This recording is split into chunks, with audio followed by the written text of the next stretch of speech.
로마서 12장 10절.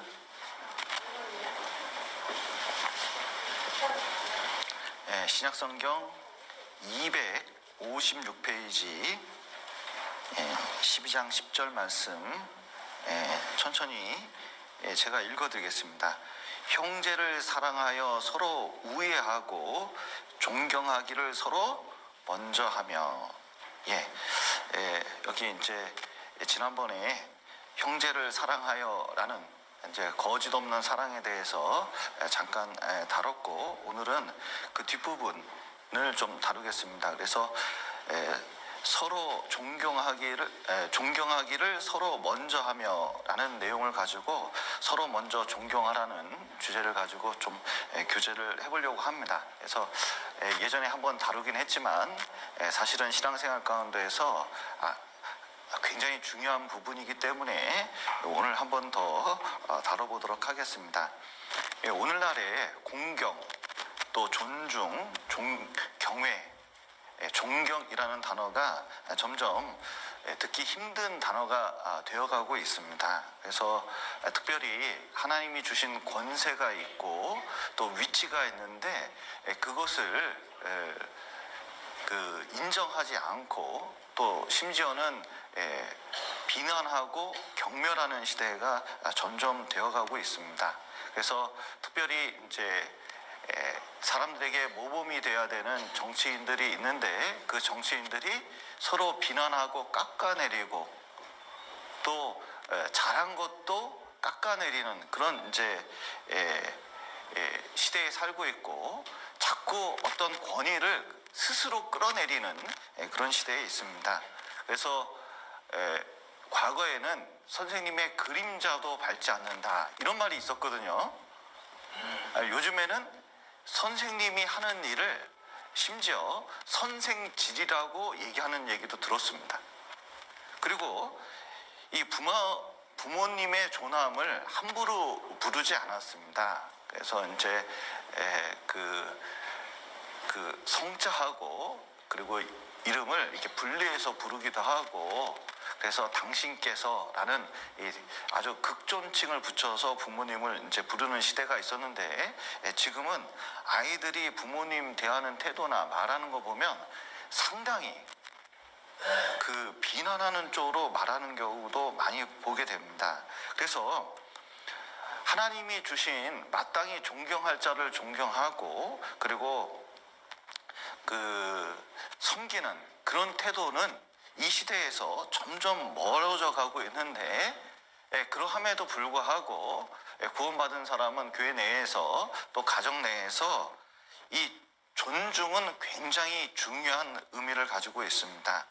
그래서 친숙은 경멸을 만든다, 아주 유명한 단어가 있는데 너무나 가까이 있고 너무나 소중한 것인데 우리가 그것을 잃어버리고 사는 경우가 종종 있습니다. 그러나 진짜 소중한 가치에 대해서는 그것을 중요하게 생각하고 또 깨닫게 하고 또 실천하는 것은 너무 중요하다고 생각합니다. 특별히 이제 존중이라는 단어는 가치 있다, 그리고 금처럼 소중하다, 이런 의미를 가지고 있습니다. 이 존중의 반대말은 뭘까요? 멸시, 경멸, 이런 단어입니다. 수증기처럼 가치 없게 생각한다, 그런 의미를 가지고 있거든요. 그런데 구원받은 사람은 정말 본질적인 가치의 의미를 두고 존중하는 게 필요합니다.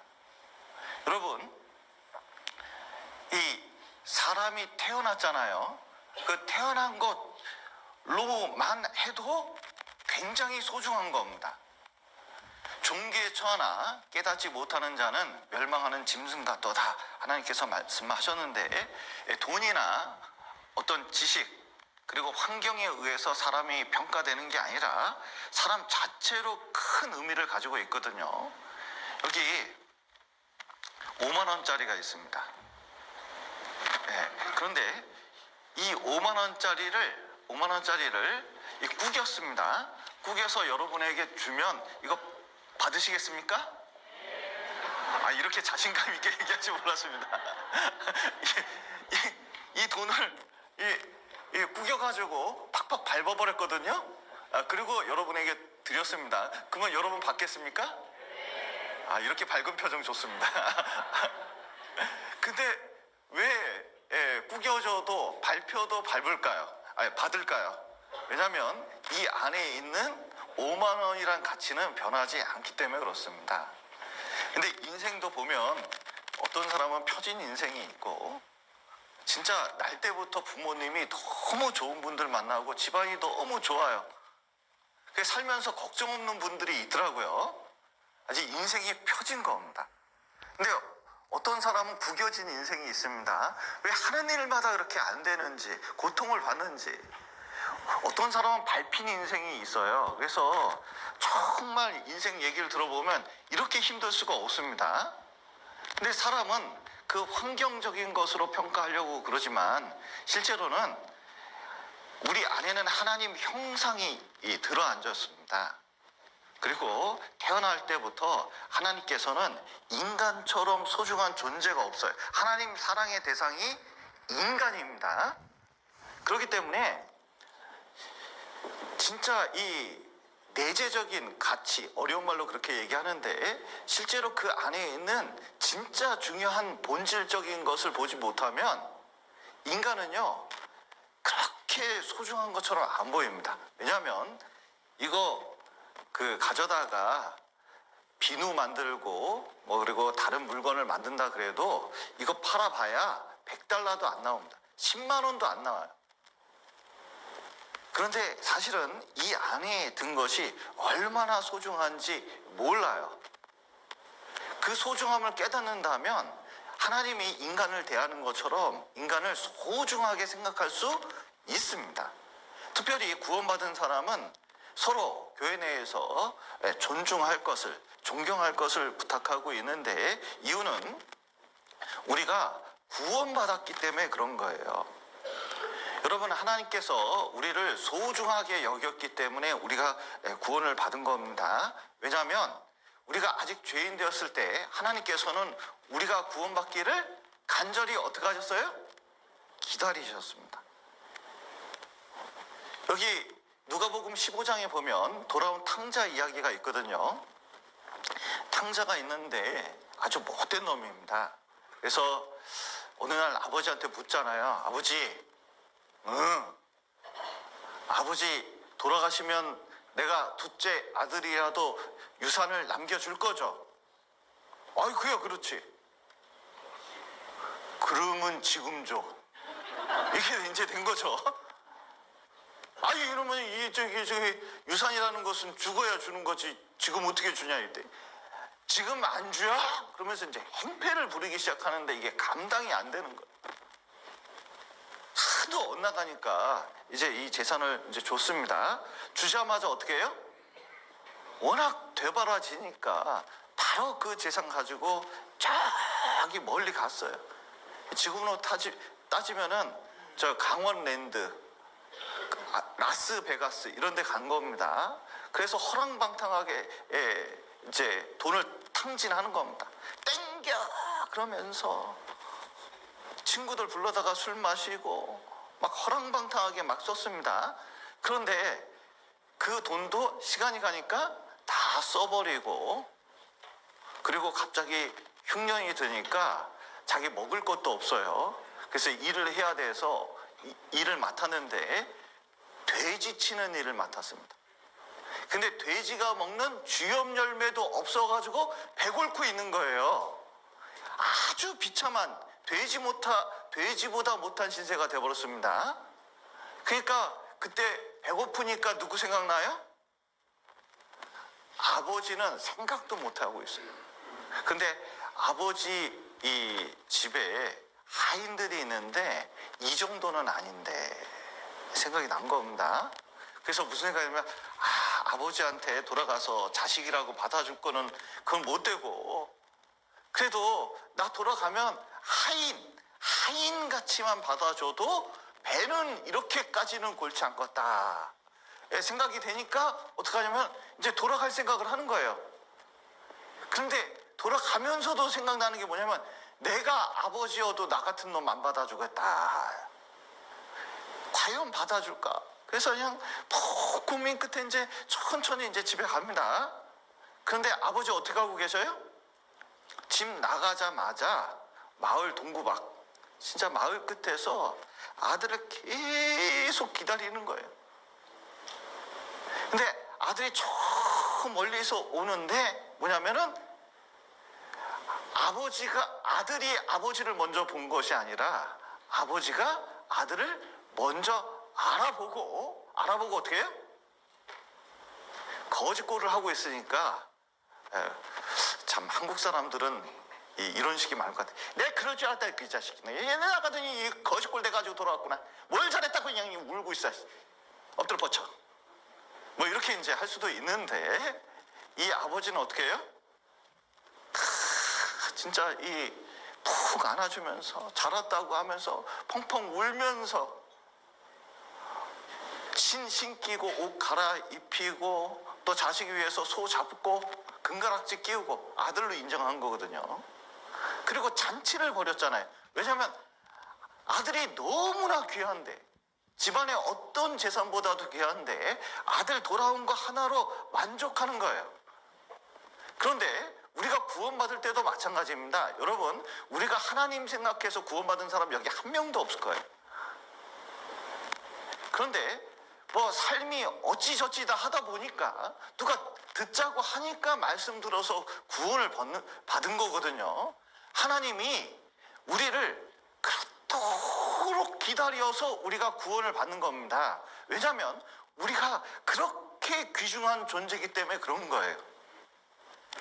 하나님께서는 우리가 구원받았다는 것은 하나님께서 우리를 자식보다 더 소중한 존재로 보고 계시는 거예요. 또 우리를 위해서 독생자 예수 그리스도가 십자가에 못 박혀 죽었습니다. 그것은 우리 자체가 예수 그리스도만큼 훨씬 가치 있다는 것을 보여주는 거예요. 여러분, 아들 팔아서 자동차를 사겠습니까? 아들 팔아서 집을 사겠습니까? 집을 사겠다고요? 저 끝나고 남아하세요. 남아서 대화가 좀 아들 팔지 마세요. 그런데 자 보세요. 집이 너무 필요하시니까 이해는 되지만 그런데 진짜 그 아들은 그것을 위해서 팔 존재가 아니거든요. 그런데 이 하나님께서는 자기의 아들, 하나밖에 없는 아들 예수 그리스도를 십자가에 죽이고 우리를 구원했습니다. 우리가 그만큼 가치 있는 존재라는 것을 알려주시는 거예요. 얼마나 큰 보물인지 모릅니다. 그리고 구원받은 이후에는 우리를 왕같은 제사장, 죄인에서 의인으로 바꿔주셨고 하나님 자녀로 만들어주신 겁니다. 여러분, 이재용 회장의 아들이 나을까요? 하나님 아들이 나을까요?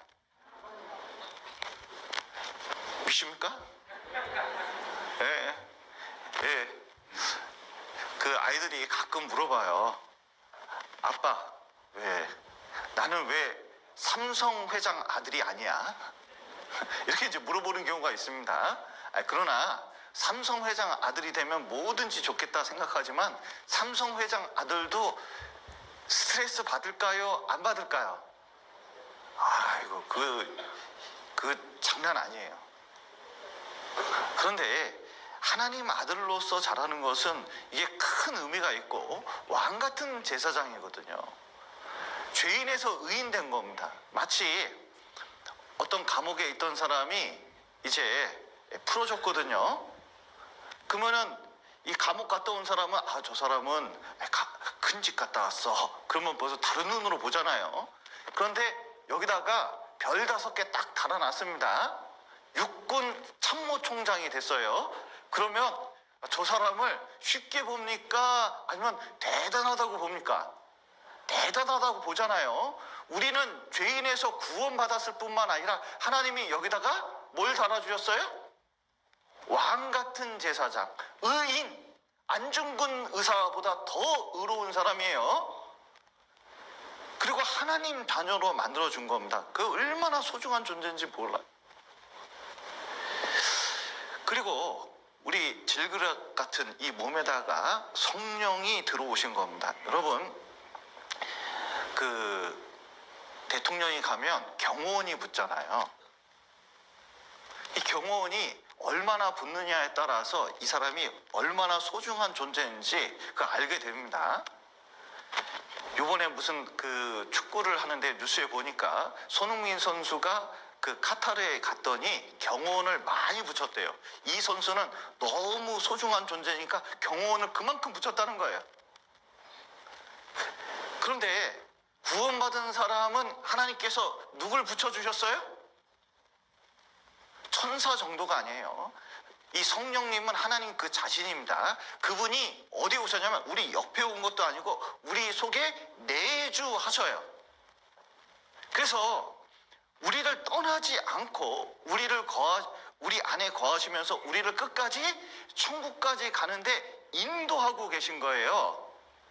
그러니까 경호원도 보통 경호원이 아닙니다. 왜 하나님께서는 우리를 직접 우리를 구원받은 다음에 이끄시고 계실까요? 여러분, 여기 도자기가, 비싼 도자기가 하나 있습니다. 그럼 비싼 도자기 있으면은 이걸 어떻게 관리해요? 아주 철저하게 관리하는 것처럼 여러분, 하나님께서 보시기에 우리는 아주 소중한 존재이기 때문에 하나님 사람을 만들어 가야 되거든요. 그러니까 성령께서 많은 일 가운데 진짜 하나님 사람으로 만들어내려고 얼마나 보호하면서 가시는지 몰라요. 그래서 에베소서 2장 10절에서는 우리를 하나님이 만드신 바라 그랬거든요. 그 뜻이 뭐냐면 작품이다. 작품도 어떤 작품이냐면 특별한 하나밖에 없는 아주 독특한 작품이라고 말씀하고 계셔요. 그만큼 우리가 소중한 존재라는 겁니다. 그러면 이게 이 복음을 깨닫고 하나님 앞에서 우리가 어떤 존재인지 깨닫게 되면 여러분, 우리 자존감, 그것이 회복되게 되는 거예요. 참 우리는 그 어렸을 때 특별히 우리 한국 사람들은 그 아이들을 좀 못 살게 구는 그런 기질이 있습니다. 그러니까 이제 아이를 별거 아닌 것처럼 취급하는 이제 특성을 가지고 있어요. 그러다 보니까 대부분 그 자격지심, 열등감 이런 게 어렸을 때 형성돼가지고 이게 이제 구원받고 이제 교회 안에 이렇게 들어오면 이것이 나타나는 경우가 종종 있습니다. 그러니까 인정받고 싶은 욕구가 생각보다 우리는 강해요. 그래서 뭐냐면 조금만 자기 뜻대로 안 풀리면 상대방이 나를 어떻게 했다고 생각하냐면 무시한다 하고 이렇게 오해하는 경우가 종종 있습니다. 그러니까 예를 들면 이런 겁니다. 제가 이제 설교를 마치고 그리고 이제 점심을 먹고 신방이 있었거든요. 이제 개업식이 있었습니다. 그래서 이제 개업식 간다고 이제 멀리 가니까 이제 차를 타고 가는데 마침 누구하고 좀 교제할 일이 있어요. 주일날은 특별히 이제 짬이 안 나는 경우가 많잖아요. 그래서 차 타고 가면서 이제 교제 좀 해야겠다 하고 이제 그 차를 타고 이제 가려고 그러거든요. 근데 한 분이 자기 차 타고 가자요. 그래서 저분하고 좀 교제할 일이 있어서 이렇게 이제 말씀드렸더니 내 차는 마음에 안 들어서 그래요? 당장 그러더라고요. 엘리베이터 타고 내려가는데 그 말씀을 하시는 거예요. 내가 깜짝 놀랐습니다. 왜냐하면 물론 이제 지금 같이 가서 교제할 분이 제네시스이긴 했어요. 그리고 이분 차는 트럭이었어요. 그러니까 이제 근데 나는 그런 생각은 전혀 하질 않았거든요. 교제할 일이 있어서 이게 중요한 거였는데 본인이 그 말을 하는 거예요. 그래서 나는 한 번도 그 생각을 안 했는데 왜 그분은 트럭 타니까 내 차 안 타려고 그런다 생각을 했을까요? 저는 그런 생각을 안 했거든요. 왜 그분은 그렇게 생각했죠? 자기도 그렇게 생각하는 거예요, 사실은. 그러니까 본인이 그렇게 생각하니까 남도 그렇게 생각한다고 생각을 하는 거죠. 스스로 열등감을 가지고 있는 겁니다. 그러면 조금만 잘못 말하면 그걸 굉장히 섭섭하게 생각하고 심지어는 화를 내는 경우도 있어요. 뭐 다른 예로 이런 게 있습니다. 또 어쩌다 보면 주일날 이렇게 이제 상담을 하려고 하는 경우가 있습니다. 그러면 아니 지금 이제 1시에 설교를 해야 되는 경우가 있거든요. 점심 먹고 바로 상담하면 길어지니까 이제 설교한 다음에 상담을 하겠다고 이렇게 말씀드려도 뭐라고 하냐면 나는 교회 잘 안 나오니까 상담도 안 해줘요? 이런 분이 계셔요. 여러분 그런 거 아닙니다.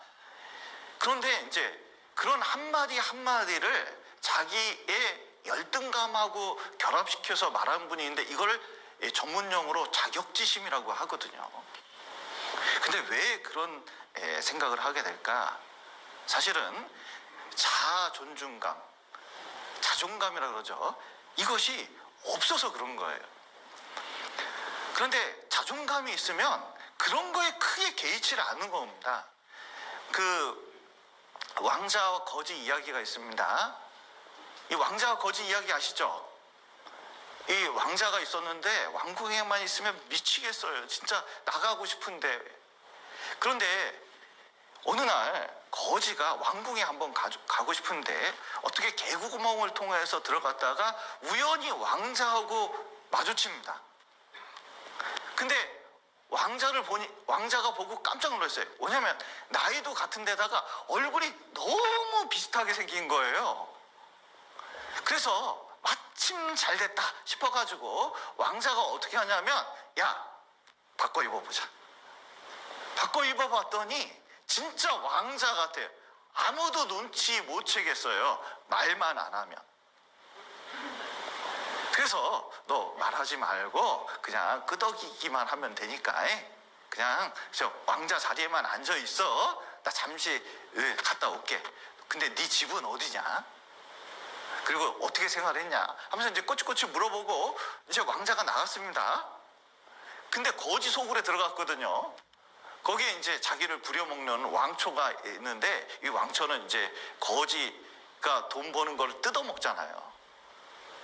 근데 그날 이제 왕궁에 들어갔다 왔으니까 돈이 어디 있겠습니까? 그러니까 왕초가 뭐라 그러거든요.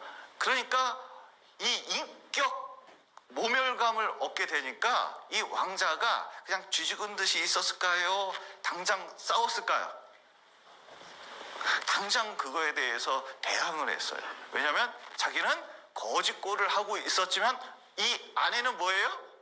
왕자니까. 그런데 거지는 왕자 자리에 앉았습니다. 그런데 하는 행동은 왕자 같았을까요? 거지 같았을까요? 왜 거지같이 행동했을까요? 왜냐면 이 안이 거지니까 그런 거예요.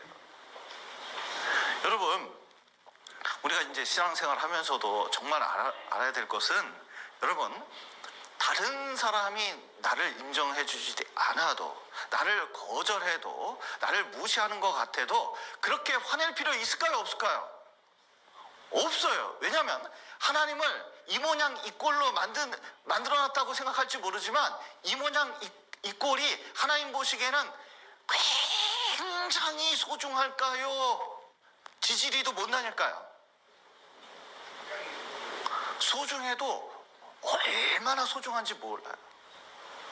그걸 깨닫게 되면 여러분 그거 가지고 뭐냐면은 점점 자존감이 회복되고 그리고 신앙생활을 더 자신감 있게 그리고 대인관계도 더 좋게 할 수가 있어요. 에디슨이 있었는데 에디슨은 어렸을 때 공부를 그렇게 못했대요. 그래서 이제 부모님 모시라 그래가지고 부모님 갔더니 부모님께 선생님이 충격적인 얘기를 하잖아요. 요즘도 그런 얘기는 안 할 것 같은데 내가 살다 선생님 한 지가 10년이 넘는데 이렇게 무식한 애는 처음 본다고 얘기했잖아요. 에디슨도 그 말을 들었거든요. 그 얼마나 충격이겠습니까? 그런데 이 어머니가 가서 너는 무식한 게 아니라 너는 너만의 아주 하나님이 독특한 부분이 있기 때문에 너를 소중히 여겨서 분명히 하나님께서 너를 쓰실 거다 하면서 이렇게 안아줬다잖아요. 그랬더니 이 에디슨이 뭐냐면 자기가 지지리도 못난 사람이 아니라 무엇이라고 생각했어요? 내가 독특할 부분이고 내가 잘할 수 있는 부분이라는 걸 딱 깨닫게 되니까요, 인생이 완전히 달라졌습니다. 또 하나 예를 들면 그 러시아에 한 이제 청년이 하나 있었는데 초등학교 때 선생님이 IQ 검사를 했거든요. 그런데 IQ가 그때 검사 당시에 170이었어요. 천재잖아요. 근데 선생님은 IQ가 170이라는 숫자는 본 적이 없거든요. 그 잘못 쓴 줄 알고 애한테 그 IQ가 70이라고 얘기를 해줬어요. 그랬더니 이 애가 자기가 모질이라고 생각을 한 겁니다. 나는 IQ가 70이다. 그러니까 자기가 왠지 똑똑한 게 부족하다고 생각한 거예요. 그래서 나중에 공부를 하는데도 그렇게 공부를 잘하지를 못했대요. 왜냐하면 나도 해도 안 되는 애다 이렇게 생각을 한 거예요. 그래서 이제 고등학교까지 나와가지고 뭘 했냐면 노동을 했는데 우연히 선생님을 지하철에서 만나게 됐어요. 근데 지하철에서 충격적인 얘기를 합니다. 미안하다. 내가 너 보고 큰 실수했다. 왜냐하면 네가 IQ가 70인 줄 알았는데 내가 그때 잘못 봤다고 170이라고 얘기를 해주는 거예요. 그때 지하철에서 깨달은 거예요. 자기 머리가 똑똑하다는 걸. 그래서 다시 생각을 바꿉니다. 어떻게 생각하냐면 내가 똑똑한 애구나 그러면서 뭐냐면은 사업을 하기 시작했는데 이 목재업을 하기 시작해요. 그래서 이 목재업에 굉장히 큰 성공을 나중에 거두게 됩니다. 그리고 나중에 그 IQ 검사하는 거 이거를 연구해가지고 나중에 이 사람이 뭐가 되는지 아세요? 멘사 회장이 돼요. 그러니까 최초 멘사 회장이 돼요. 멘사가 뭐냐면 IQ가 높은 사람들의 모임이 멘사잖아요. 그 세계협회 회장이 되는 일이 있었어요. 자 보세요. 자기를 어떻게 평가하느냐에 따라서 대인관계도 그렇고 하는 일도 그렇고 살아가는 방향도 완전히 틀려져요. 신앙생활도 그렇습니다. 자, 이스라엘을 광야 생활 이렇게 이제 통과하고 있는 이스라엘 백성이 하나님께서 저 가나안 땅을 점령하라고 했습니다. 그러면 이제 점령하면 되는데 그래도 전쟁을 하는데 정탐을 하자. 정탐해가지고 10명이 왔는데 뭐라고 얘기해요? 포도송이 이렇게 큰 거 둘이서 한 송이를 매가지고 올 정도로 아주 포도가 큰 포도가 있습니다. 지금도 그런 포도가 있어요.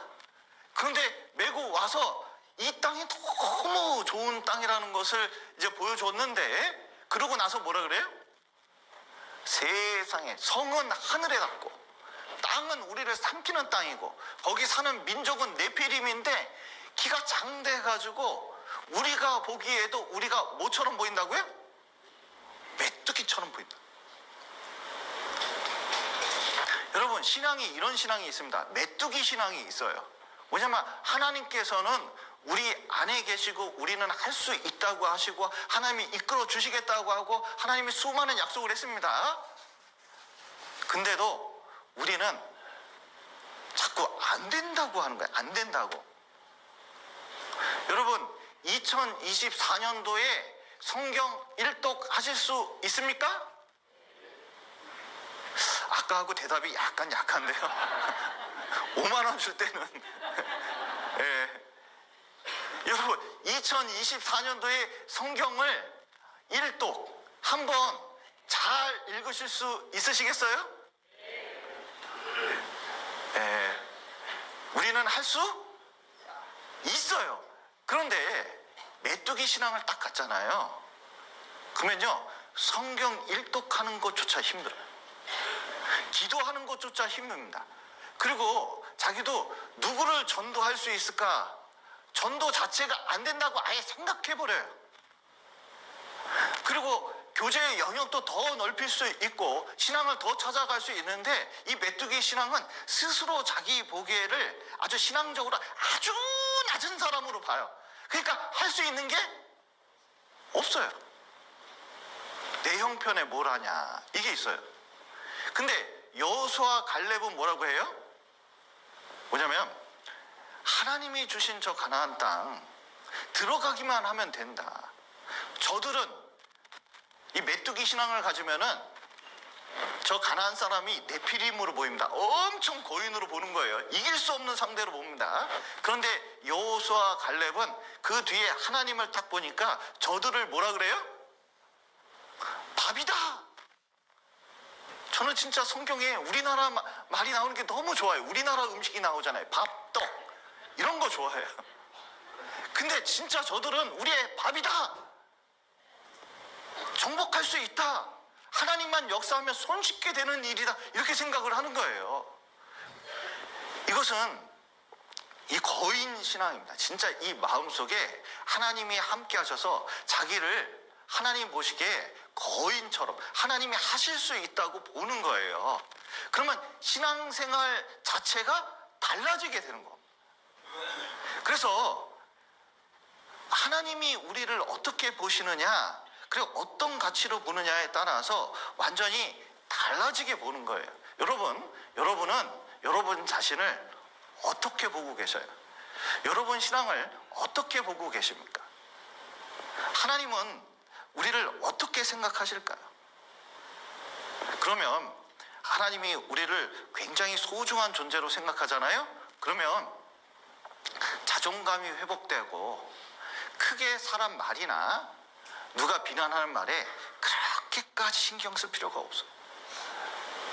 특별히 우리 삶 속에 하나님을 존중하는 태도가 필요하거든요. 내가 하나님을 존중하잖아요? 그럼 하나님은 나를 어떻게 하는지 아세요?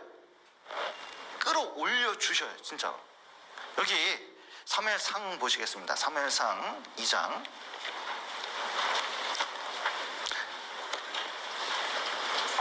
하나님 보시기에 우리는 소중한 존재일 뿐만 아니라 또 우리 스스로를 존귀하게 만드는 방법이 여기에 있습니다. 사무엘상 2장 30절입니다.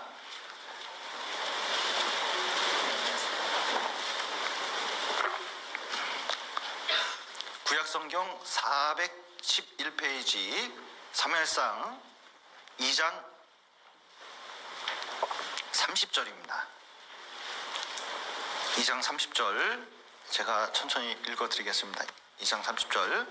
그러므로 이스라엘 하나님 나 여호와가 말하노라. 내가 전에 내 집과 내 조상의 집이 내 앞에 영영히 행하리라 하였으나 이제 나 여호와가 말하노니 결단코 그렇게 아니하리라.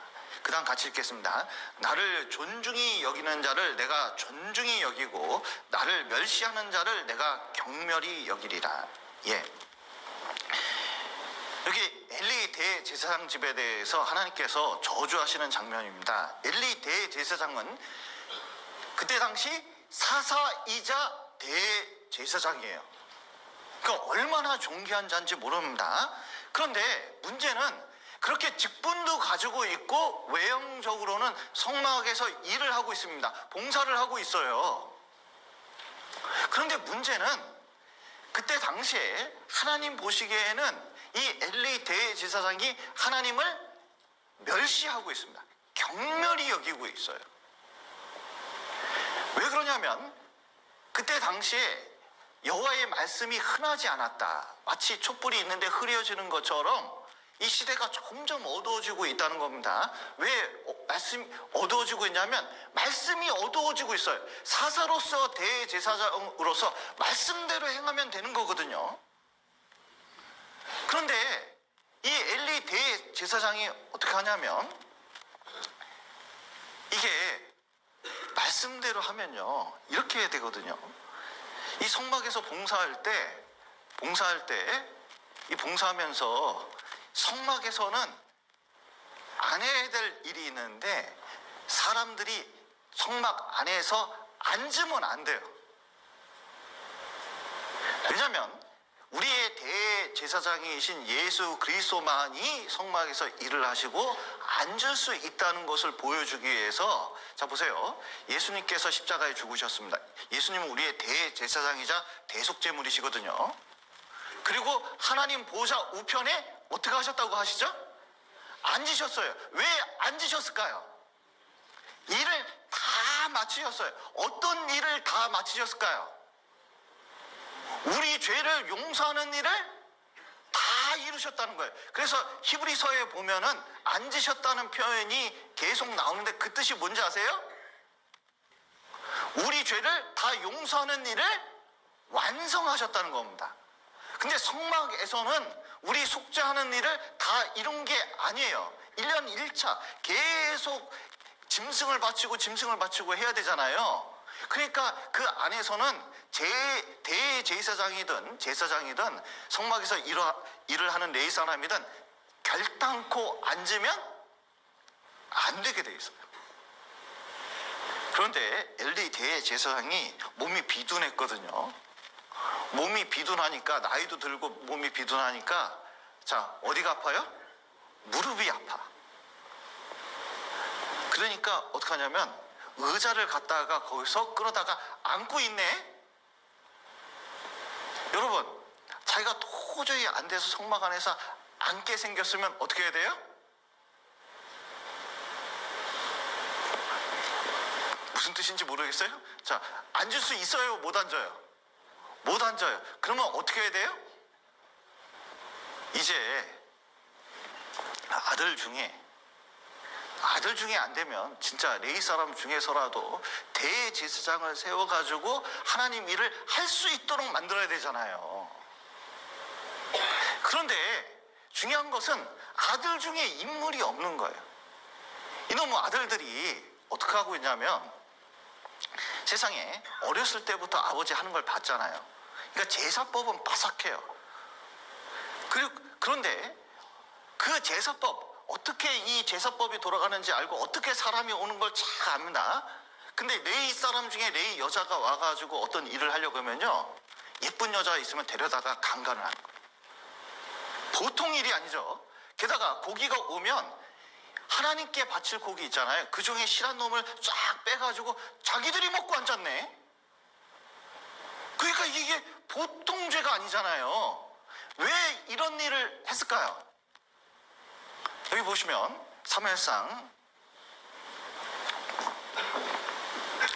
2장 17절 한번 보시죠.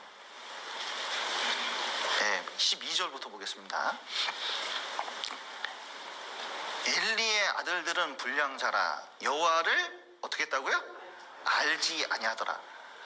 대제사장의 아들들이고, 그리고 성막 일을 어렸을 때부터 같이 배웠습니다. 그리고 이스라엘이 어떻게 돌아가는지, 그리고 종교 행사가 어떤지 잘 알고 있어요. 근데 이 엘리 대제사장의 아들들이 하나님 알았을까요? 몰랐을까요? 이름도 알고 어떻게 하는지 아는데 진짜 하나님은 몰랐어요. 왜 그런 일이 생겼을까요? 왜냐하면 엘리 대제사장이 성막에서 하는 거 보니까 말씀대로 안 하잖아요. 그러니까 이건 쇼요. 이런 쇼도 없어요. 이게 종교 쇼예요. 쇼니까, 쇼는 뭐죠? 겉으로만 보이는 거잖아요. 속 안에는 인간적인 냄새를 계속 피우는 거예요. 그러니까 어떻게 되냐면 신앙은 별게 아니라는 것을 몸소 보여줬잖아요. 그러니까 나중에 이렇게 됩니다. 여기 보시면 17절 보시죠. 17절. 이 소년들의 죄가 하나님 앞에 심히 크면 그들이 여호와의 제사를 어떻게 했다고요? 멸시함이었더라. 경멸한 겁니다. 전혀 존중하는 모습이 없었어요. 그리고 결국은 어떻게 됐어요? 나중에 블레셋하고 전쟁이 일어나는데 그때 법궤도 빼앗기고, 그리고 두 아들도 죽었습니다. 그 소식을 전해들은 엘리 대제사장은 의자에 앉아있다가 너무 놀래가지고 뒤로 자빠졌는데 목이 부러져서 죽어버렸잖아요. 완전히 멸문지화가 된 거거든요. 왜 이런 일이 생겼을까? 여러분, 이 신앙은 여러분 직분이 지켜주는 게 아니에요. 여러분, 목사라고 그래서 신앙이 좋은 겁니까? 아니면 봉사회장, 어머니 회장 뭐 이러면 신앙이 좋은 거예요? 물론 정읍교회 직분자들은 다 신앙이 좋아요. 그렇지만 아무리 직분을 가지고 있더라도 중요한 것은 이 마음속에 하나님을 존중하느냐, 하나님 말씀을 존중하느냐, 이게 굉장히 중요한 거거든요. 아무리 직분이 낮더라도 하나님 말씀을 존중하고 교회를 존중하는 마음으로 신앙생활하면 하나님이 그를 존중히 여깁니다. 사람들도 여러분, 형제자매님들 안에는 신앙이 있기 때문에, 그리스도가 있기 때문에 그 마음이 전해지게 돼 있어요. 그런데 그 직분을 가졌더라도 결국은 망해버린 거잖아요. 여러분, 우리 신앙생활 할 때 참 이 교회 와서 좀 조심할 것이지, 이 안에 하나님 계시고 또 말씀이 있다고 하면 그걸 존중하는 태도가 필요하거든요. 저 외부 이제 설교 나갔다가 참 답답한 일을 당했어요.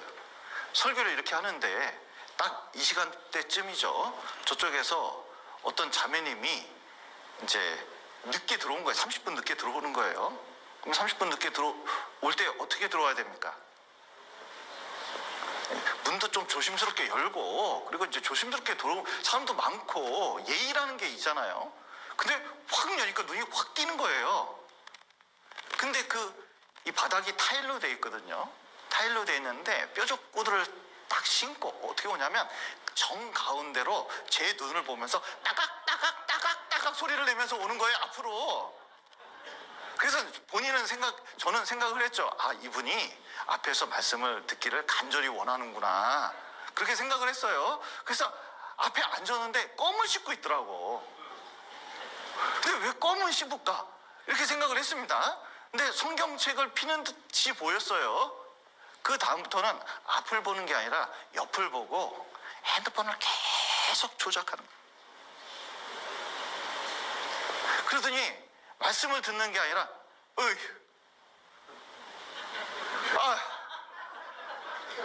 막 이래요. 그러니까 말씀을 전하는 나는 신경이 쓰일까요, 안 쓰일까요? 엄청 쓰이잖아요. 그래서 이분이 알아들을 수 있도록 막 온갖 애를 써가지고 막 이렇게 하는데요, 중간에요 다시 성경책을 가방에 집어넣더니 뒤로 또 나가는 거예요. 근데 나갈 때 보통은 약간의 고개를 한 10도는 숙이고 가잖아요, 보통은. 근데 이분은 고개를 더 들어. 그리고 당당하게 그 소리를 내면서 나가는데, 그때 깨달았습니다. 저분은 말릴 수 있는 분은 아니다. 말릴 수 있는 분은 아니에요. 그런데 참 불행하다고 생각을 했어요. 왜냐하면 여러분, 말씀을 듣고 변화되지 않잖아요. 하나님 말씀으로 듣고 변화될 수 없는 분은 누구도 충고할 수 있는 분이 아닙니다.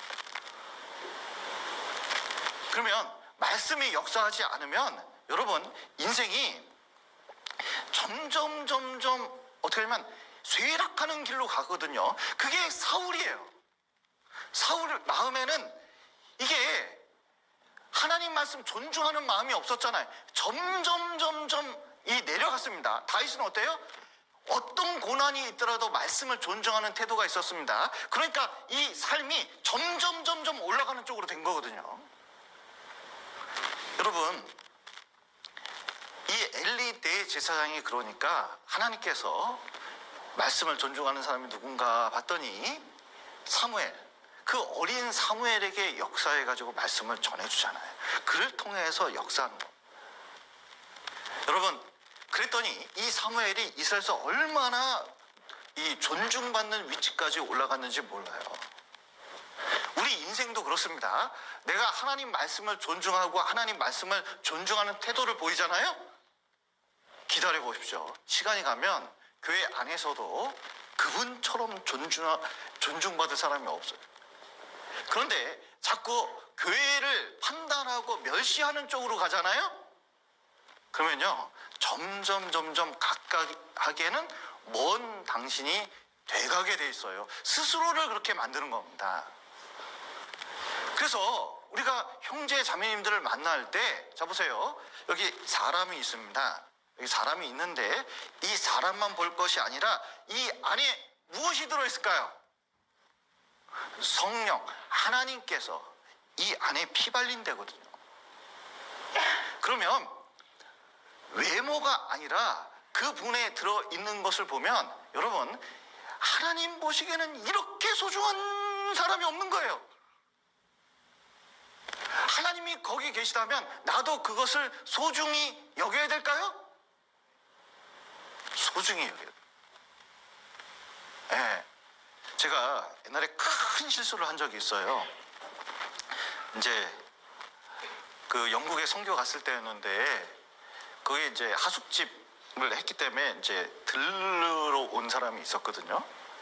근데 영국에 왜 왔나 그랬더니 제가 깜짝 놀랐어요. 난 진짜 그럴 줄은 몰랐어요. 신발을 모으고 있더니 신발, 나이키 신발 특이한 거 있잖아요. 그 한정판 뭐 이런 거 있어요. 신발을 모으는 사람이 왔다. 난 생전 그날 처음 들었어요. 근데 신발이 얼마냐고 물어봤더니 깜짝 놀랐어요. 50만 원, 30만 원 그런 거. 그때 당시 가격으로. 에? 근데 이거를 왜 모아서 비행기 타고 와가지고, 비행기 타면은 100만 원, 200만 원인데 타고 와가지고 그걸 사가지고 가냐 이렇게 물어봤더니 한국에 가면 이게 그렇게 비싸게 팔린다는 거예요. 근데 제가 아유 그까지 신발을 그렇게 사나? 사 먹는 사람 참 이상하다. 속으로 그런 생각이 드니까 조금 그 신발을 못하러 사요? 이 말을 해버렸네 내가. 그 말을 하지 말아야 되는데. 왜요? 전도해야 될 사람이니까. 근데 나도 모르게 아니, 신발 같은 걸 왜 메우지? 그런 얘기를 한 거예요. 그때 내 말실수를 한 거죠. 그때 그 사람 표정이 아직까지 잊혀지지가 않아요. 싹 보면서 아이고 알지도 못하는 것이 딱 그런 표정 있잖아요. 나중에 이제 한국에 와서 TV를 보고 막 그러는데 그 신발이 그렇게 비싼지 몰랐어요. 그렇게 또 사람들이 신발을 그렇게 많이 모으는지도 몰랐어요. 제가 몰랐던 거죠. 여러분 아무리 내가 보기에 그래도 그 사람한테는 소중할 수 있거든요. 그리고 존중할 필요가 있습니다. 근데 우리 안에는 뭐가 있어요? 성령이 있기 때문에 존중이 여겨야 돼요. 그리고 여러분 우리가 다른 사람에게 존중이 여김을 받으려면 서로 존중해야 됩니다. 여기 마태복음 7장을 보시죠. 네, 마태복음 7장 12절입니다.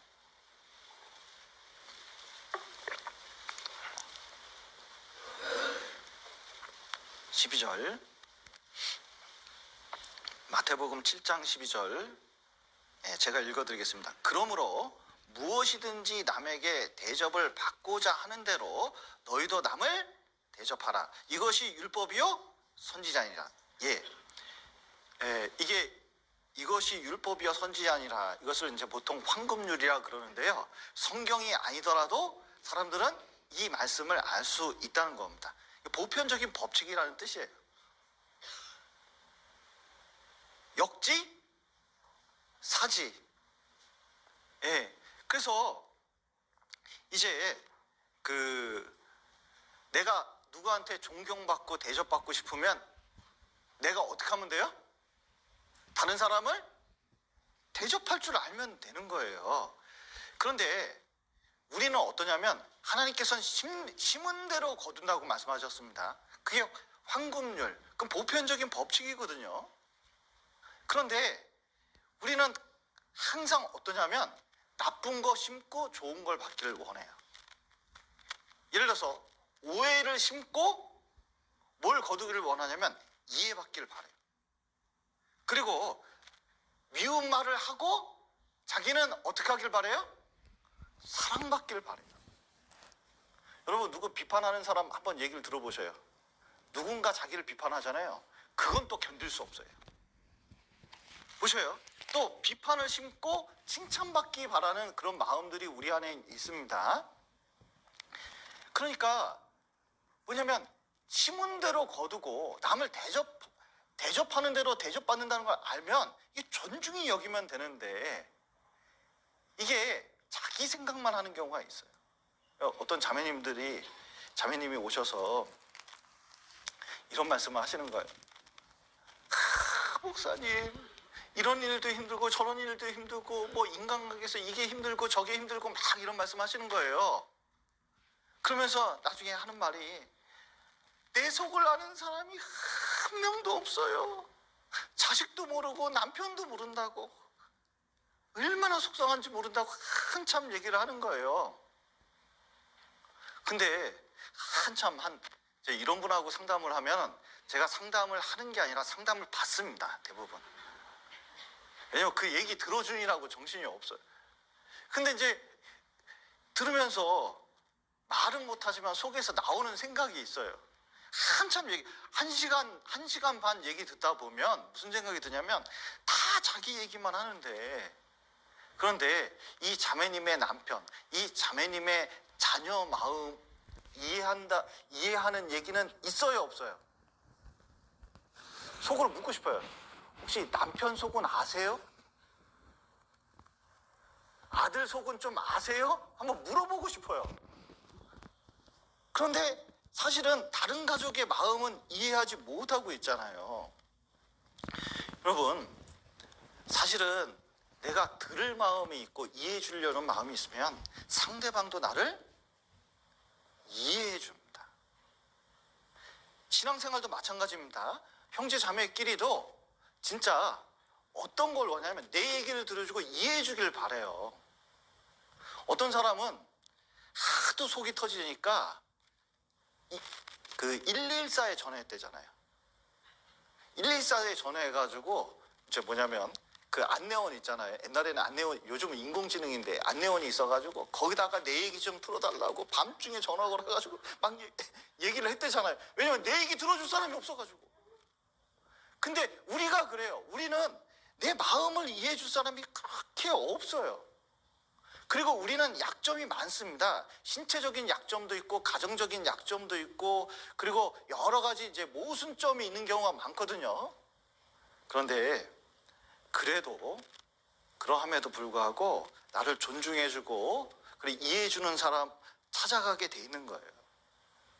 저는 상담을 하면서 그걸 이제 많이 알게 되는데 참 그 옛날에 수양회 때 상담을 해보면 여기 제가 이미지가 그래서 그런가 봐요. 창조 상담을 많이 하거든요. 그러면 참 머리 이렇게 노란물 들여가지고 한 청년들 우르르 와가지고 오늘 와가지고 내일 가야 되니까 좀 창조 못 들었으니까 빨리 저기 상담 좀 해주라고. 그러면요, 옛날에 그 먼지 풀풀 나는 데서 이게 창조를 하면 창조로 끝나는 게 아니라 마지막 시대까지 해야 되거든요. 그러면 4일 막 목이 터져라 얘기를 해가지고 드디어 이제 하나님 있다고 이제 믿어졌어요. 그 다음에 이제 죄 말씀 듣고 이제 내려옵니다. 그 옆에 봤더니 김현호 목사님하고 상담하고 있더라고. 상담을 한참 하니까 벌써 이제 좀 죄인이 됐어요. 거기 가서. 그러더니 이제 복음 듣고 왔습니다. 다음날 복음 듣고 왔거든요. 그래가지고 쭉 우르르 몰리니까 눈에 띄잖아요. 저쪽에 보니까 진세영 목사님하고 상담을 하더라고요. 상담을 하는데 20분도 안 돼가지고 구원받았다고 하면서 서로 손잡고 부둥켜 안고 목사님한테 고맙다 그러고 그리고 바카스 같은 거 사다 주고 막 그러더라고요. 하루 종일 상담한 나는 지나가는데 이렇게 보고 가더라고요. 섭섭해서 하는 얘기는 아니고 그때 뭘 깨달았냐면 이걸 깨달았어요. 진짜 복음이 좋은 거구나. 짧게 해도 진짜 하나님이 우리 죄를 용서했다는 것을 딱 깨닫게 되니까 여러분 복음처럼 좋은 게 없잖아요. 왜냐하면 복음은 나 같은 죄인도 받아주니까. 여러분 상담하는데 맨날 따지고 잔소리하고 자매님이 형제님이 그렇게 사니까 그런 일을 당하지, 이런 분하고 상담하고 싶으세요? 위로해주고 이해해주고 그리고 그 자꾸 말씀으로 위로해주는 목사님하고 상담하고 싶으셔요?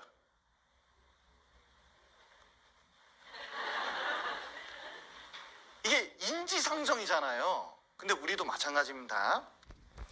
우리도 서로 이해해주고 위해주잖아요. 그러면 삶이 천국이 됩니다. 뭐 이게 이제 불교에서 있는 나온 예화라 좀 이상한 예화긴 하지만 덕이 됩니다. 그 이제 어떤 사람이 천국과 지옥을 갔다는 거예요. 이게 실제 천국과 지옥이 아닙니다. 근데 이제 천국을 갔는데 이제 맨 처음에 지옥을 들렸어요. 그때 깜짝 놀랐대요. 왜냐하면 지옥이 산의 진미가 그렇게 많더래요. 그런데 거기 지옥에 간 사람들이 팔이 다 모르면 숟가락으로 돼 있대. 이게 펴지지가 않는 거예요. 이게 굽혀지지가 않는 거예요. 다 펴져가지고 숟가락으로 돼 있다는 거예요. 근데 뭐 삭스핀부터 시작해서 뭐 너무 맛있는 것이 잔뜩 있는데 이거를 퍼먹고 싶은 거예요. 이게 한 번도 못 먹어봤잖아요. 삭스핀 딱 떠가지고 먹으려고 했는데 이게 돼요, 안 돼요? 안 되는데 옆에 있는 애도 삭스핀을 먹고 싶으니까 그걸 뺏어서 먹으려고 그러니까 이걸로 어떻게 하면 싸다구를 때리고 막 전쟁을 치르고 하니까 이 지옥이 난리판이야. 이런 아사리판이 없대요. 야, 지옥이 이래서 지옥이구나 하고 이제 떠나가서 천국 구경 시켜준다고 다시 천국을 갔대요. 그랬더니 깜짝 놀랐대요. 왜 깜짝 놀랐냐면 천국도 똑같더래요. 산의 진미가 다 있는데 팔이 다 숟가락이라는 거예요. 그런데 어떡하냐면 자기 뭐 먹고 싶어? 이렇게 얘기하더래요. 나는 삭스핀. 그러면은 삭스핀을 딱 떠가지고 자기 먹어 그러면서 딱 떠먹이더래요.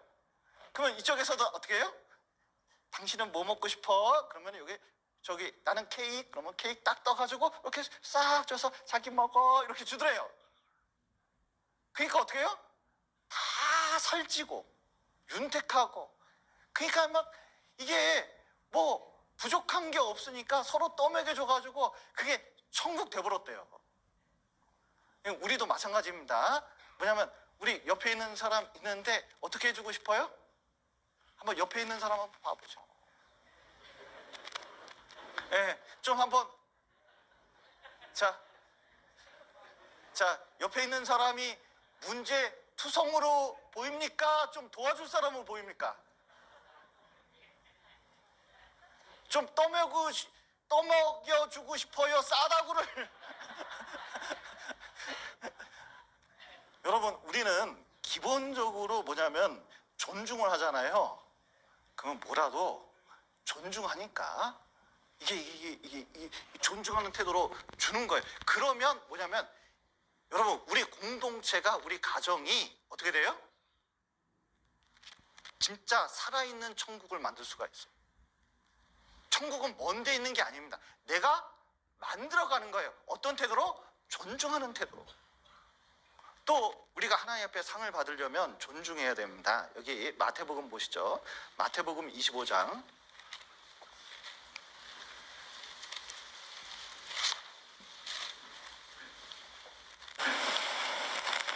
마태복음 25장 34절입니다.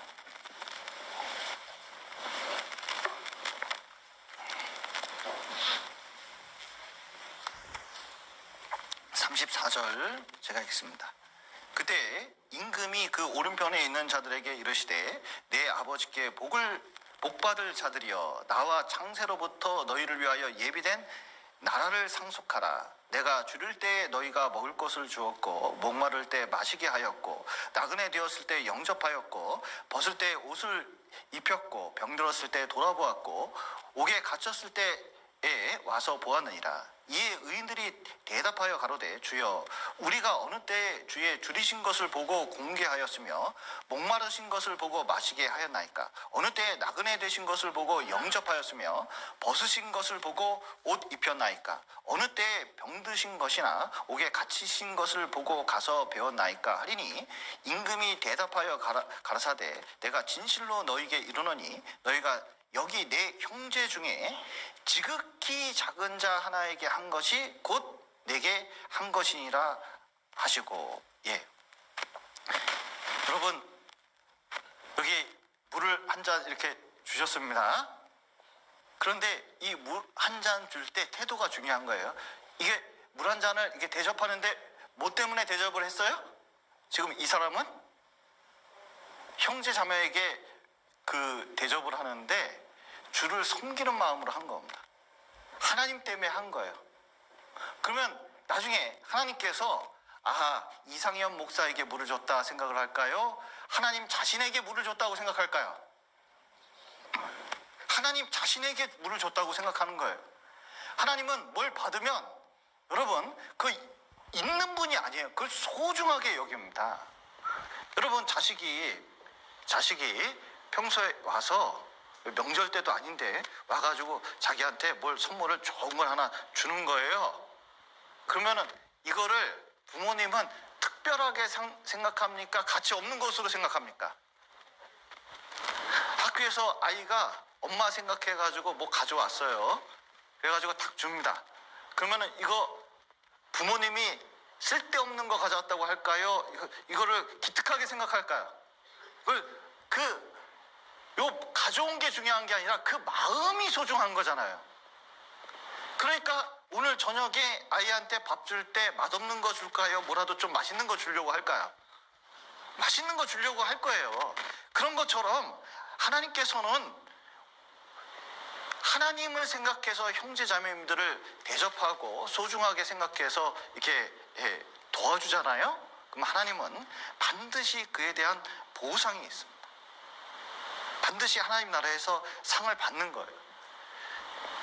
그래서 우리는 형제 자매를 교회를 존중히 생각하는 것이 꼭 필요합니다. 그러면 어떻게 존중을 해야 될까? 여기 디모데전서 5장 17절 말씀 보시죠.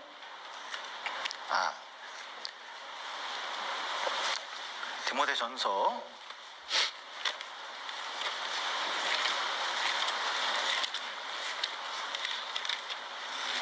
5장 17절 말씀입니다. 신약성경 342페이지 디모데전서 5장 17절 말씀 제가 천천히 읽어드리겠습니다.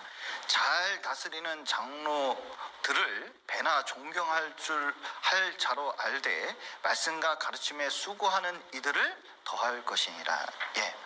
여러분 여기 보시면 교회에서 어떤 직분을 맡은 사람들이 있습니다. 그것을 존중하라는 거예요. 특별히 말씀을 맡은 사람들에 대해서는 소중하게 생각하는 겁니다. 이유는 뭘까요? 이유는 이 교회에서 하는 일이 말씀을 전하는 일이거든요. 근데 말씀을 전하는 일이 생각보다 쉬운 일이 아니에요. 우리 이제 상담인 형제님들도 있고 교회 내에서 이제 형제로서 말씀을 전하는 분들이 계십니다. 근데 이제 가끔 그 옛날에 이렇게 보면 상담인들 중에서 요번 주 설교가 있는데 자기 설교를 못 하겠다고 이렇게 찾아오는 분들이 계셔요. 왜 못 하냐 그랬더니 집안에서 지금 아침에 싸우고 왔는데 마음이 너무 지옥 같아가지고 설교를 못 하겠다는 거예요. 그 마음이 안 생긴다는 거예요. 그러니까 이 설교자가 말씀을 전하기 위해서 이 마음 상태도 되게 중요한 거잖아요. 그리고 마음을 관리하는 게 너무 중요합니다. 그리고 이 말씀을 전하는 게 말씀이 복음이 전해져서 한 사람의 영혼을 살릴 수도 있고 죽일 수도 있기 때문에 말씀 가르치는 것은 너무나 중요한 일이거든요. 여러분 윤석열 대통령이 왜 중요하죠? 왜 한 사람이 그렇게 중요합니까? 이유는 이 사람이 어떤 결정을 하냐에 따라서 나라의 방향이 어떻게 돼요? 달라져요.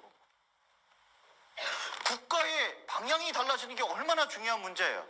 그런데 말씀을 어떻게 하느냐는 굉장히 중요한 일이기 때문에 여러분, 그 앞에 세운 사람이 늘 부족합니다. 여러분, 목사는 완벽할까요? 문제가 많을까요?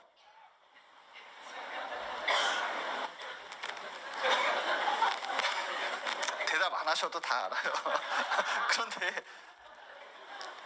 근데 문제가 많은 사람을 하나님이 세웠다는 것은 뭐냐면 그를 통해서 하나님이 어떻게 역사하는지 보게끔 하려고 하는 거예요. 그런데 이게 이 형제 자매님들과 목사 간에 문제가 생기잖아요. 목사도 말씀 전하는데 문제가 생길 뿐만 아니라 형제 자매님들도 어떻게 해요? 목사를 통해서 말씀을 듣기 때문에 이게 말씀에 문제가 생겨요. 그러면 말씀에 문제가 생기면 누구한테 문제가 생겨요? 내 영혼에 문제가 생기는 거예요. 여러분, 가끔 가다가 아무리 좀 오해가 있더라도 이런 게 있습니다. 학교에서 선생님이 좀 마음에 안 드는 선생님이 있을 수 있어요. 중학교 1학년 때 우리 영어 선생님이 저는 되게 싫었거든요. 왜 이렇게 때리는지 모르겠어요. 아니, 긴장이 돼서 영어 단어를 못 외우겠다니까요. 그런데 긴장이 돼서 못 외웠는데 때리니까 더 긴장돼. 뭐 그런 선생님이 계셨어요, 옛날에. 아, 진짜 너무 싫었어요. 그런데 자 보세요. 근데 1학년 때 그래가지고 영어를 되게 싫어해서 진짜 이 중학교 고등학교 기간 동안에 영어 공부를 안 해가지고 내가 이 꼴이 된 거예요. 영어만 잘했어도 내가 진짜. 그런데 자 보셔요. 그런데 생각을 해보니까, 나중에 지나서 생각을 해보니까 영어 공부 못한 게 그 선생님 때문일까요? 아니, 1학년 때만 선생님이었는데 뭐 그거 가지고 그래요. 다시 공부하면 되는 거잖아요. 그리고 나는 영어 성적이 안 좋았지만 다른 애들은 영어 성적이 좋은 애들이 있었거든요. 걔네들은 왜 영어 성적이 좋았을까요? 선생님하고 상관이 없는 거예요. 영어 자체가 중요하니까. 그게 공부해가지고 잘한 거예요. 여러분, 말씀도 마찬가지입니다. 말씀을 이렇게 전하면 중요한 것은 말씀 자체, 하나님이 어떤 뜻을 가지고 있느냐가 중요한 거잖아요. 설교자가 잘 설교할 수도 있고 못할 수도 있고 여러 상황이 있을 수 있습니다. 중요한 것은 거기서 하나님이 내게 주시는 말씀을 듣는 태도가 굉장히 중요해요. 그리고 여러분, 예수님께서도 자기 동네에서 전도할 때는 사람들이 말씀을 안 들었어요. 그런데 문제는 이겁니다. 마가복음 보시죠. 마가복음 6장 4절입니다.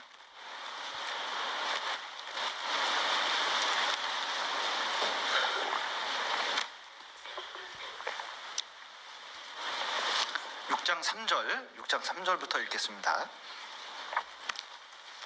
6장 3절. 이 사람이 마리아의 아들 목수가 아니냐, 야고보와 요셉과 유다와 시몬의 형제가 아니냐, 그 누이들이 우리와 함께 여기 있지 아니하냐 하고 예수를 어떻게 했다고요? 배척한지라. 예수께서 저희에게 이르시되 선지자가 자기 고향과 자기 친척과 자기 집 외에서는 존경을 받지 않음이 없느니라 하시며, 거기서는 아무 권능도 행하실 수 없어 다만 소수의 병인에게 안수하여 고치실 뿐이었고 저희의 믿지 않음을 이상히 여기셨더라. 여기 예수님은 능력이 충만하신 분입니다. 얼마든지 능력을 행사할 수 있었거든요. 그런데 이 동네에 가서는 능력을 행할 수가 없었어요. 왜 그러죠? 소문이, 이상한 소문이 나는 거예요. 왜냐하면 예수 우리 동네에 살던 그 예수? 아니 근데 옛날에 어머니가 어떻게 요셉이 얘기해 주긴 했지만 그거 결혼하기도 전에 임신한 그 여자 아니야? 그때 태어난 애가 예수 아니야? 그러고는 이제 이게 쫙 소문이 퍼진 거죠. 그런데 여러분, 사람을 이상한 사람 만들 때 지금 이제 정치인들이 많이 쓰는 게 있습니다. 메시지를 듣는 게 아니라 뭐에 관심을 많이 가져요? 메신저. 이게 무슨 뜻이냐면 말하는 내용을 중요시 여기는 게 아니라 말하는 사람을 중요시 여깁니다. 그래서 어떻게 하냐면 이 사람의 말을 신빙성 없게 만드는 방법은 아주 쉬워요. 뭐냐면 그 사람이 이상한 사람 만들면 돼요. 그러니까 예수님이 말씀하시는데 분명히 기적도 일어났고 말씀도 성경에 정확하고 그리고 많이 이제 제자들이 있기 때문에 그 말씀이 실제로 사실이라는 것을 증명할 사람도 있는데 이들은 자기가 뭘 좀 예수에 대해서 안다고 해서 그걸 무시하는 바람에 예수님께서 이 동네에서는 아무 잘못한 것도 없는데 그 능력을 행사할 수가 없었어요. 이유는 왜 그래요? 존중하지 않았기 때문에 그런 겁니다. 우리도 말씀을 존중하지 않고 그리고 실제로 그 삶 속에 이 말씀을 무시하고 교회를 무시하잖아요. 하나님이 그 속에 들어가서 역사할 수 있는 게 거의 없습니다. 할 수가 없어요. 하나님이 역사하길 바라십니까? 그러면 진짜 말씀을 존중하는 그 태도가 삶 속에서 꼭 필요합니다. 또 두 번째는 여기 마태복음 18장 보시죠. 교회에서 직분을 가진 사람을 존중해야 됩니다. 왜냐하면 나를 위해서 수고하는 바가 있으니까 그런 거예요. 그런데 또 직분이 없는 사람들, 또 약한 사람들을 소중히 여겨야 됩니다. 여기 마태복음 18장 10절 보시죠. 삼가 이 소자 중에 하나도 없인 여기지 말라. 너희에게 말하노니 저희 천사들이 하늘에 계신 내 아버지의 얼굴을 항상 배웁느니라. 예, 삼가 이 소자, 어린이들이죠. 그러니까 어린이들을 무시하면 안 됩니다. 예수님께서는 온유하시고 겸손하시기 때문에 웬만하면 화내는 일이 없거든요. 근데 성경에 보면 딱 2번 화낸 일이 있습니다. 십자가에 못 박히실 때도 화를 내신 적이 없으셨거든요. 근데 언제 화를 내셨냐면 성전에서 물건 팔고 있을 때 화내셨어요. 그걸 뒤엎어버렸죠. 왜냐면 성전에서는 법도 그렇고 성경도 그렇고 그 안에서 물건 팔면 안 되는데 그걸 한 거예요. 완전히 하나님을 무시한 행위였기 때문에 그건 하나님 말씀대로 뒤엎어버렸습니다. 또 하나는 뭐냐면 이거예요. 예수님이 이렇게 가는데 말씀 들으러 사람들이 많이 몰렸습니다. 근데 애들은 사람 몰린 데 관심이 많잖아요. 우리 어렸을 때 그 약장사가 와가지고 동네 사람들 메가폰 잡고 막 이런 게 있잖아요. 막 그러면서 이거 참 원숭이 쇼도 보여주고 뱀 쇼도 보여주고 하면서 이게 물건 사라고 한 적 있었잖아요. 저희 동네만 그랬어요? 정읍에는 없었나요? 어렸을 때 그거 신기해서 이렇게 보러 가거든요. 그러면 밑에서 이렇게 해서 원숭이다 하고 원숭이 실제로 보면 신기하잖아요. 그래서 이렇게 해서 매어있는 원숭이 이렇게 보면 약장수가 얘기합니다. 약장수 뭐라 그럴까요? 애들은 가라. 아, 딱 그때 참 섭섭하더라고요. 섭섭하니까 지금도 기억하고 있는 겁니다. 그런데 애들이 쫓아오니까 이 제자들이 뭐냐면 애들 보고 가라고 그런 거예요. 그때 예수님이 그걸 분히 여기셨습니다. 그런데 삼가 이 소자 중에 없인 여기지 마라 그러는데 여러분 여기 아이들 있잖아요. 어린이들이 있습니다. 그러면 이 어린이들 어떻게 대해야 될까요? 여기 강당에 막 뛰어다니는 애들 있잖아요. 좀 정신없는 애들이 있긴 있어요. 이렇게 막 왔다 갔다 하는 애들 있거든요. 그러면 그 애들 보면 무슨 생각을 해야 될까요? 그냥 냅두셔요. 이게 엄마 보고 뭐라고 그런 경우가 있거든요. 엄마 보고 뭐라 그런 경우가 있어요. 근데 이제 엄마도 표정 보면 알아요. 해볼 만큼 다 해봤어. 근데 얘는 안 되는 애야. 근데 심지어 욕도 하도 먹어가지고 한 1년 동안 먹으니까요. 이제 아이고 또 누가 뭐라 그러겠구나. 이게 아주 거의 이제 초연한 상태예요. 근데 그것도 모르고 또 의로운 분은 한마디 하거든요. 근데 놀라운 것은 조금 시간 지나잖아요. 애가 정신 차릴까요? 정신 안 차릴까요? 애가 정신 차리더라. 나중에 듬직한 청년이 돼요. 그런데 그 아이를 존중하잖아요. 여러분, 특히 아이 키우는 분들이 많이 계시기 때문에 이런 게 있습니다. 옛날에는, 자 보세요, 부모님들이 공부를 못했어요. 저희 부모님 때는 공부를 못했습니다. 저희 부모님만 해도 초등학교를 못 나오셨어요. 근데 나는 중학교도 들어가고 고등학교도 들어가고 그리고 대학교도 들어갔잖아요. 그래서 무슨 영어 단어 있고 그러면은 이 중학교인 저한테 물어보고 그랬거든요. 그러면 나는 이제 사전 찾아가면서 떠듬떠듬 읽었던 기억이 나요. 그리고 나이 들어서 대학교 가가지고 아니면 고등학교만 되더라도 무슨 일을 하면요, 무슨 저 뭐 책 사주세요, 뭐 어디 가야 돼요, 뭐 이렇게 결정을 하잖아요. 그러면 어떻게 하는지 아세요? 부모님은 아이고 네가 배운 놈인데 아이고 네가 알아서 한번 잘 결정해보라고 존중하는 태도가 있었거든요. 근데 지금 이제 저희가 부모님이 됐습니다. 부모가 되니까 벌써 대학교도 나오고 사회 경험도 있고 똑똑하고 사회가 어떻게 돌아가는지 알잖아요. 근데 자식을 낳았어요. 자식을 낳아보니까 나보다 똑똑해요, 나보다 못한 것 같아요. 여러분 어떤 것 같습니까? 저희 때 부모님만 한번 얘기해 보세요. 애들이 저보다 나은 것 같아요, 좀 지질이 못한 것 같아요, 이거. 게다가 얘가 하나밖에 없거든요, 하나밖에. 그러니까 잔소리를 어디까지 하냐면, 옛날에 부모님들은 중학교 들어가고 고등학교 들어가면 아이고 니들 잘할 거예요 이렇게 얘기했는데, 요즘은 어떻게 해요? 아니 막 언제 들어오는 거 이렇게 한다고 막 야단을 치잖아요. 야단을 언제까지, 결혼하고도 야단을 맞아. 그러니까 뭐냐면 자존감이 엄청 낮은 세대예요. 그러니까 애들이 뭐냐면 신앙생활 하다가 교회 생활 하는데 신앙생활도 잔소리 듣고 하잖아요. 그러면 신앙적인 자존감도 낮고 사회적인 자존감도 낮고 가정에서도 자존감이 탁 낮으니까 자존감 많은 사람들은 열등감에 시달립니다. 열등감에 시달리니까 누구한테 얘기 듣기가 싫은 거예요. 얘기 듣는 대상은 교회 가면 얘기 듣고 부모님께 얘기 듣고 학교 가도 얘기 듣고, 그러니까 자기들끼리 돌아다니는 거예요. 여러분, 아이들이 있으면 진짜 소중하게 얘기해 보셔요. 제가 종이접기를 좋아해가지고 종이를 이렇게 이제 구역 모임이나 이렇게 접어가지고 아이들하고 이렇게 있으면 애들이 쫙 몰려오거든요. 그러면 아이들한테 뭐 집에서 어려운 일 없니? 공부하는데 어렵지 않냐면 자기 입으로 다 얘기해요. 그러면은 자 보세요. 애들도 고민이 있을까요? 없을까요? 애들이 심지어 뭐라고 그런지 아세요? 드디어 말이 통하는 사람이 여기 있네 그래요. 얘도 답답한 게 있었던 거예요.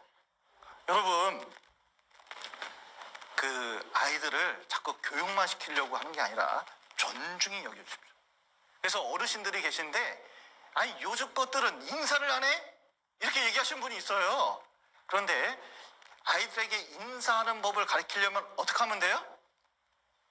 우리가 먼저 그 아이한테 인사하면 돼요.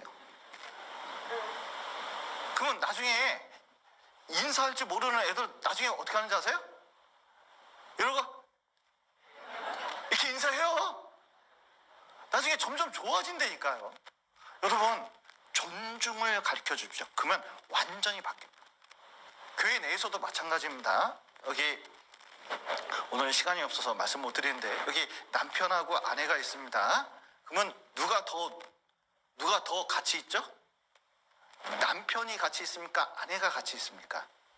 하나님은 둘 다 동등하게 만들어 놨습니다. 근데 가정 내에서 질서를 만들어 놨잖아요. 그러면 자기 역할을 하게 만들어 놓은 거예요. 그런데 이 안에서 소중한 게 뭐죠? 그래도 한 구절씩만 보죠. 그래도 에베소서 한번 보시겠습니다. 가정생활을 이끄는데 중요한 태도입니다.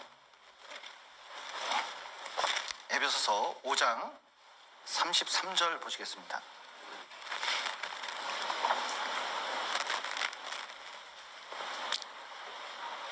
예. 33절 제가 읽겠습니다. 그러나 너희도 각각 자기의 아내 사랑하기를 자기같이 하고 아내도 그 남편을 어떻게 하라고요? 경외하라. 여러분, 사랑하고 존중하는 게 뭐냐면은 이게 남편을 존중해 주잖아요. 그러면 남편이요 그렇게 존중받을 사람이 아닌데 아내가 나를 존중해 주면 이게 자부심이 있습니다. 옛날 어머니상이 참 좋은 게 뭐예요? 옛날 어머니들은 어떻게 했습니까? 아니, 옛날 어머니들 한 거 모르셔요? 자, 자꾸 옛날 얘기만 하는 것 같아서 미안한데 아버지 오실 때 밥상 차려 놓잖아요. 그리고 여기 계란 딱 생선 있으면은 생선 그 중앙 부분은 누가 먹어야 돼요? 아버지. 근데 요즘은 어떻게 해요? 밥을 누구를 위주로 차립니까 이거?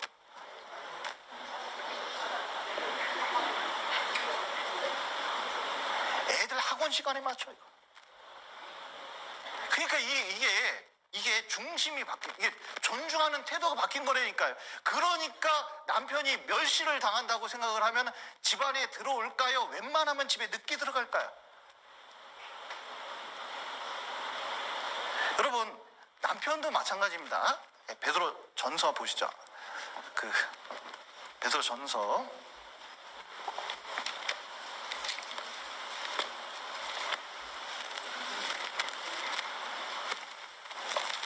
3장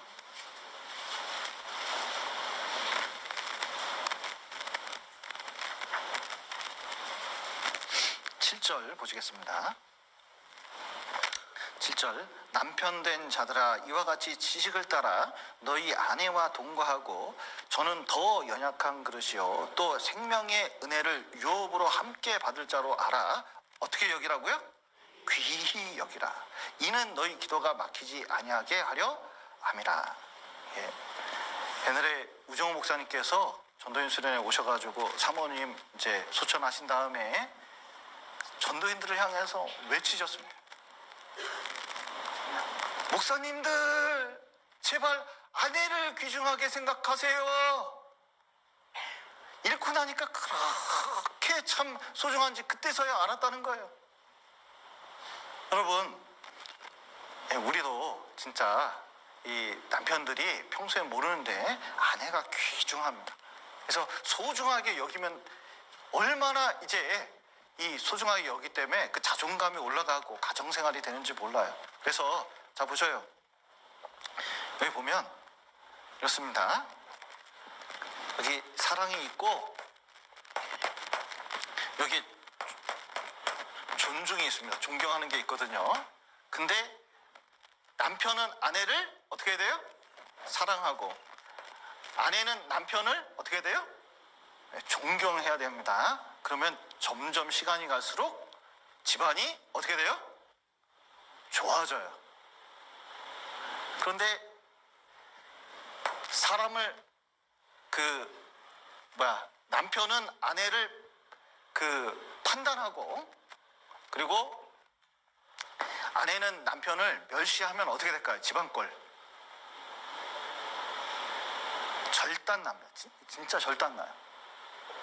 근데 교회도 마찬가지입니다. 서로를 어떻게 해요? 사랑하고 존경하는 것을 어떤 문제가 있더라도 계속 해보십시오. 그 교회가 든든히 서가게 되어 있습니다. 그래서 이 사랑과 존중을 통해서 가정도 교회도 세우는 법을 좀 배워가셨으면 좋겠습니다.